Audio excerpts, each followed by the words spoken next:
Hi friends, Friday రోజు morning video ఇది. ఈరోజు టిఫిన్ అయితే ఏం చేయలేదన్నమాట. ఒకేసారి రైస్ అయితే పెట్టేస్తున్నాను. ఒక సైడ్ రైస్ నీట్గా కడిగి పెట్టేసిన, ఇంకొక సైడ్ అయితే పాపకి బాబుకి ఇద్దరికి పాలు అయితే కాంచి పెడతాను. ఇంకా పాప బాబు అయితే నిద్ర లేవలేదన్నమాట. కూరలోకి టమోటా పప్పు ప్రిపేర్ చేస్తున్నాను. మా అత్త ఎప్పుడు చెప్తూ ఉంటుంది ఫ్రైడే రోజు పప్పు చేస్తే కన్నా మంచిది అని. మళ్ళీ సాటర్డే చింతచారు చేసినా కానీ మంచిది అని. కానీ దానికి రీజన్ అయితే నాకైతే ఏం తెలియదు. నేను ఎప్పుడు మా అత్తను కూడా అడగలేదు ఎందుకు అట్లా ఏం రీజన్ అని. మా అత్త చెప్పింది, నేనైతే అలానే ఫాలో అవుతాను అనమాట. ఇంకా పప్పు రెసిపీ అయితే ముందుగా కందిపప్పు నీట్గా వాష్ చేసుకొని అందులోకి టమోటాలు, పచ్చిమిరపకాయలు, కొన్ని తెల్లగడ్డలు, ఇక్కడ నేను పచ్చి మామిడికాయ అయితే వేస్తున్నాను. అందులోకి కొద్దిగా జీలకర్ర, కొద్దిగా ఉప్పు, రాళ్ళుప్పు, కొంచెం ధనియా పౌడర్ వేసి మంచిగా మిక్స్ చేసేసి ఒక 5-6 విజిల్లు అయితే పెట్టేసి, పాలు కాగిపోయినాయి, పాలు తీసేసి పప్పు అయితే పెట్టేసినాను.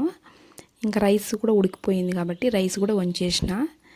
ఈరోజు అందులోకి పప్పు కాబట్టి ఏదో ఒకటి ఫ్రై కానీ తాలింపు కానీ ఉంటే బాగుంటుంది కదా, అందుకోసమని నైటే బీన్స్ కట్ చేసి పెట్టేసినాను. బీన్స్ తాలింపు చేద్దామని. రసము, పప్పుచారు, పప్పు అలాంటి వాటిలోకి వడియాలు కానీ లేదంటే ఊరికాయ ఏదైనా పక్కకి మనకి నంచుకొని తినడానికి ఉంటే కనుక బాగుంటుంది పప్పులోకి. అందుకోసమని బీన్స్ తాలింపు అయితే పెడతాను. ఇంకా బీన్స్ నీట్గా కడిగేసి పెట్టేసి అందులోకి కొద్దిగా రాళ్ళుప్పు అయితే వేసేసిన. ఆలోగా పప్పు కూడా అయిపోయింది. పప్పు కింద ఆఫ్ చేసేసి బీన్స్ సిమ్లో పెట్టి నేనైతే స్నానానికి వెళ్ళినాను. ఇంకా పాప బాబు లేదు, ఆలోగా నేనైనా స్నానం చేసుకొని వచ్చేద్దాము అని అయితే వెళ్ళినాను. మనం స్నానం చేసుకొని వచ్చి రాగానే పప్పు కింద అయితే కానీ మొత్తం గ్యాస్ అయితే వెళ్ళిపోయింది. గ్యాస్ తీసేసి ఇంకా పప్పు అయితే నేను వేసేసి తిరగబాతకి అయితే పెట్టేసిన అనమాట. నా డైలీ మార్నింగ్ రోజు ఒకేలాగే ఉండదు. ఒక్కొక్క రోజు పాప తొందరగా లేసిస్తుంది, నేను లేచిన వెంటనే. ఒకరోజు కొంచెం లేట్గా లేస్తుంది. ఈరోజు అయితే పాప లేవలేదు కాబట్టి కొంచెం ఫాస్ట్గా అయితే వంట ప్రిపేర్ చేసేసుకున్నాను. పాప నిందంటే కనుక నాతో పాటు నా వెనుక వింటే ఉంటుంది. ఇంకా వాళ్ళిద్దరు లేవు కానీ పాలైతే ఇవ్వాలన్నమాట. ఒక్కొక్క రోజు ఒక్కొక్కలాగా ఉంటుంది నా డైలీ మార్నింగ్. ఒకే రొటీన్ అయితే ఉండదన్నమాట. ఒకరోజు ఒక్కొక్కలాగా ఉంటుంది. ఒకరోజు మా ఆయన ఇంటి దగ్గర ఉంటాడు. మా ఇంటి దగ్గర ఉన్నప్పుడు కొంచెం హెల్ప్ అవుతుంది, పిల్లల్ని పట్టుకుంటాడు. మా ఆయనకి పని ఉన్నప్పుడు మార్నింగే వెళ్ళిపోతాడు కాబట్టి పిల్లలు నేను ఇద్దరే చూసుకొని వంట చేసుకునేసరికి నాకు కొంచెం ఇబ్బంది అవుతుంది అనమాట. మా అత్త ఉంటుంది, మా అత్త కూడా మార్నింగే పనికి వెళ్ళిపోతుంది. మా అత్త కూడా మార్నింగే పొలం పనికి అయితే వెళ్ళిపోతుంది. ఆమె ఈవినింగ్ 6కి వస్తుంది అనమాట. అందుకోసమని నేను పిల్లల దగ్గర నాకు కొంచెం కష్టం అవుతూ ఉంటుంది.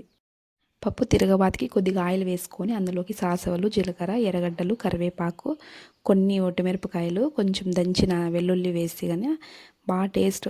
తెల్లగడ్డ దంచి వేసినామంటే తిరగబాతులోకి స్మెల్ బాగుంటుంది, టేస్ట్ కూడా బాగుంటుంది. చాలామంది పప్పు వేయగానే ఆఫ్ చేసేస్తుంటారు మామూలుగా. కానీ అలా కాకుండా పప్పు వేసినాక ఒక 5-10 నిమిషాలు మంచిగా బాగా అంటే మరిగిన తర్వాత కానీ ఆఫ్ చేసినామంటే కనుక పప్పు చాలా బాగుంటుంది. అది తిరగబాతు వేసినాక ఒక 5 నిమిషాలు అలాగా. ఇంకా నేను ఇక్కడ బీన్స్ తాలింపు చేస్తా అని చెప్పినా కదా, దానికోసం అయితే కానీ ఇక్కడ శనగ్గింజల కారం పొడి అయితే కానీ చేస్తున్నాను. ముందుగా శనగ్గింజలు కొన్ని వేయించుకొని అందులోకే కొద్దిగా ఉప్పు, కొన్ని తెల్లగడ్డలు, కొంచెం కారం పొడి వేసి మంచిగా మిక్సీ అయితే పట్టేసినాను. ఇంకా దాంట్లోకి తిరగబాతులోకి కొంచెం ఆయిల్ వేసి సాసులు, జీలకర్ర, కరివేపాకు, ఎర్రగడ్డలు అన్నీ వేసేసి ముందుగానే నేను బీన్స్ ఉడకపెట్టుకున్నాను కదా, అందులోకి అయితే కొంచెం సాల్ట్ అయితే వేసి పెట్టినాను. అంటే కాయలకు కూడా మంచిగా సాల్ట్ పట్టాలని. ఈ తిరగబాత అంతా వేసిన తర్వాత అందులోకి బీన్స్ వేసి మంచిగా ఆయిల్లో కొంచెంసేపు ఫ్రై అవ్వాలి. మనం ముందుగా శనగింజల పొడి వేసుకున్నాం కదా, ఆయిల్లో ఫ్రై అయిన తర్వాత బీన్స్, శనగింజల పొడి వేసి కొద్దిసేపు అలా ఫ్రై చేసి అయితే కానీ ఆఫ్ చేసేస్తే కానీ బీన్స్ ఫ్రై బాగుంటుంది. పాప బాబు ఇద్దరూ లేచేసినారనమాట. ఇంకా బాబుని వెళ్ళి బ్రష్ చేసుకోరమ్మని చెప్పేసినాను. ఆల్రెడీ పాలు కాంచి చల్లా చేసినాను కాబట్టి కొద్దిగా షుగరు, బూస్ట్ వేసి కొంచెం తిరగొట్టిచ్చేస్తే కనుక చల్లార్చి మా బాబుని తాగేస్తాడు. ఈరోజు మా ఆయన ఇంటి దగ్గరే ఉన్నాడు, పని లేదని అయితే. పాపని మా ఆయన అయితే ఎత్తుకొని ఉన్నాడు. పాలు తీసుకొని వెళ్ళి బాబుకి ఇచ్చేసిన, బాబు పాలు తాగేసినాడు. కొన్ని పాలు పాపకు కూడా ఇచ్చినాను, కొన్ని తాగిచ్చు అని మా ఆయన చేతికి. పాపకు కూడా మా ఆయన అయితే పాలు పాప బాబు ఇద్దరు పాలు తాగుతున్నారు. నేను కాఫీ పెట్టుకొని కాఫీ తాగుతున్నాను. మా ఆయన కూడా కాఫీ పెట్టించేదే అంటే వద్దు, నేను స్నానం చేసుకున్న తర్వాత తాగుతాను అన్నాడు. ఇంకా సరేలే అని నేను కాఫీ తాగేసి బాబుని తీసుకెళ్ళి స్నానం చేయించేసి ఇంకా రెడీ చేసేసి అన్నం అయితే తినిపిస్తున్నాను. మా పాప కూడా వచ్చింది అదే టైంకి తినాలా అని చెప్పని. ఇంకా పాపకి బాబుకి ఇద్దరికి ఒకేసారి అయితే తినిపించేసి రెడీ చేసేసిన స్కూల్కి టైం అయిపోతుందని. ఇంక ఇట్లా ఉంటుంది నా మార్నింగ్ 5:30 నుంచి 9:30 వరకు మార్నింగ్ ఇలా ఉంటుంది నా రొటీను. అంటే ఒక రోజు ఉన్నట్టు ఇంకొక రోజు ఉన్నదన్నమాట. ఒక రోజు తొందరగా అయిపోతుంది వంట, ఒక్కొక్క రోజు కొంచెం లేట్ అవుతుంది పాపను చూసుకొని చేసేదానికి. కొంచెం హడావిడిగా ఎంత తొందరగా లేచినా కానీ అసలు సరిపోదు. వీళ్ళని చూసుకోవడానికి సరిపోతుంది అనమాట మా పాపని. అట్లా ఉంటుంది మరి. ఇలాంటి మంచి మంచి వీడియోస్ కోసం మన ఛానల్ సబ్స్క్రైబ్ చేసుకోండి, లైక్ చేయండి, షేర్ చేయండి. ఉంటాను మరి, ఇంకా బాయ్.